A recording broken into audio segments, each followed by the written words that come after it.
हरे कृष्णा। मैं धीर परीक आज के वीडियो में आप सभी का हार्दिक स्वागत करता हूं।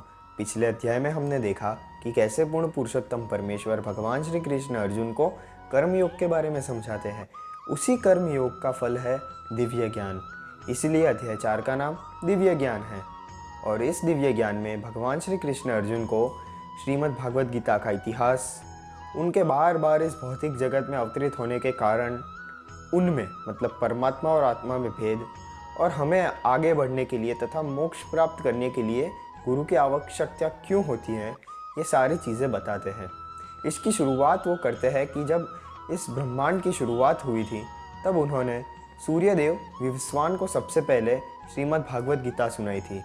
फिर उन्होंने हमारे परम पिता मनु को सुनाई और फिर मनु ने इक्ष्वाकु को सुनाई। इसको सुन के अर्जुन ने कहा कि ऐसा क्यों है, आप तो अभी आए, आपने तो अवतार अभी लिया, सूर्य देवता आपसे पहले से है, ऐसा कैसे हो सकता है। तो श्री कृष्ण ने कहा उन्हें कि देखो अर्जुन, ऐसा नहीं है। तुम्हें याद है कि तुम पिछले जन्म में क्या थे? तो अर्जुन ने कहा नहीं। तो कृष्ण भगवान ने कहा यही चीज़ है, मैं पिछले जन्म में क्या था मुझे ये याद है, क्योंकि मैं परमात्मा हूँ, मैं भगवान हूँ।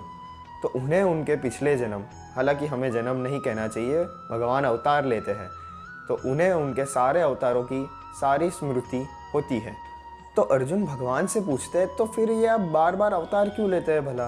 तो भगवान श्री कृष्ण उन्हें कहते हैं कि जब जब धर्म टूटता है और अधर्म का वर्चस्व बढ़ता है, तब तब वो सारे अधर्मियों का नाश करने के लिए, धर्म की पुनः स्थापना करने के लिए और अपने भक्तों की रक्षा करने के लिए वो पुनः अवतरित होते रहते हैं।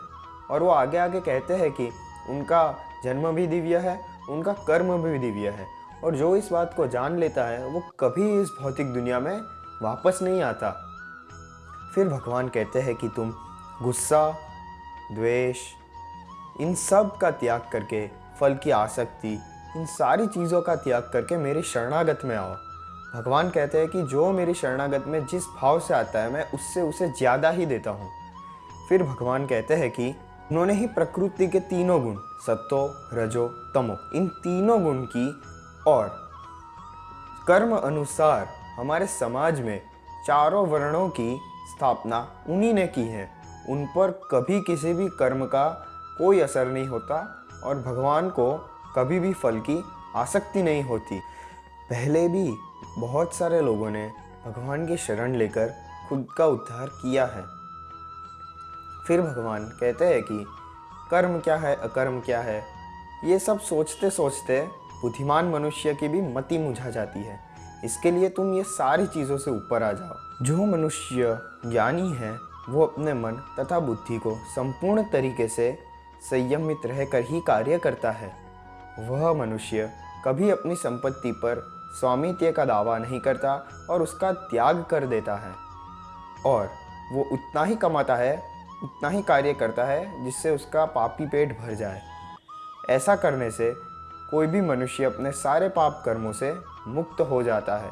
फिर भगवान कहते हैं कि इंसान को उसके हो रहे लाभ से संतुष्ट रहना चाहिए, इस फिजिकल वर्ल्ड की ड्युअलिटी से दूर रहना चाहिए, कभी भी ईर्ष्या नहीं करनी चाहिए तथा सफलता और निष्फलता दोनों में स्थिर रहना चाहिए। इसके बाद भगवान योगी, योग और यज्ञ के बारे में अर्जुन को समझाते हैं और फिर हमें सद्गुरु की शरणागत क्यों लेनी चाहिए ये कहते हैं। इसमें भगवान गुरुजनों की महिमा का गुणगान करते हैं और वह कहते हैं कि हमें गुरु से सवाल करने चाहिए, पर बड़े विनम्र तरीके से। हमें गुरु की सेवा करनी चाहिए, क्योंकि गुरु ही होते हैं जो हमें सत्य का मार्ग दिखाते हैं और हमें मोक्ष प्राप्त करने में मदद करते हैं। फिर भगवान कहते हैं अर्जुन से कि सारे जीव पूर्ण पुरुषोत्तम परमेश्वर भगवान श्री कृष्ण के ही अंश है, और जो इस सत्य को जान लेता है वो कभी इस मोह माया में वापस नहीं आता।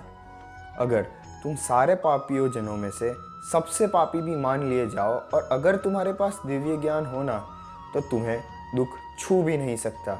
इसीलिए हे अर्जुन, इस दिव्य ज्ञान की कश्ती में बैठो और इस दुख के समुद्र को पार करो।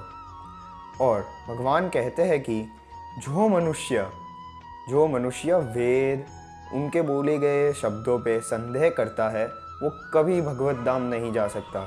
वो यहाँ पे भी दुखी रहता है और परलोक में भी दुखी रहता है, वो हमेशा दुखी ही रहता है।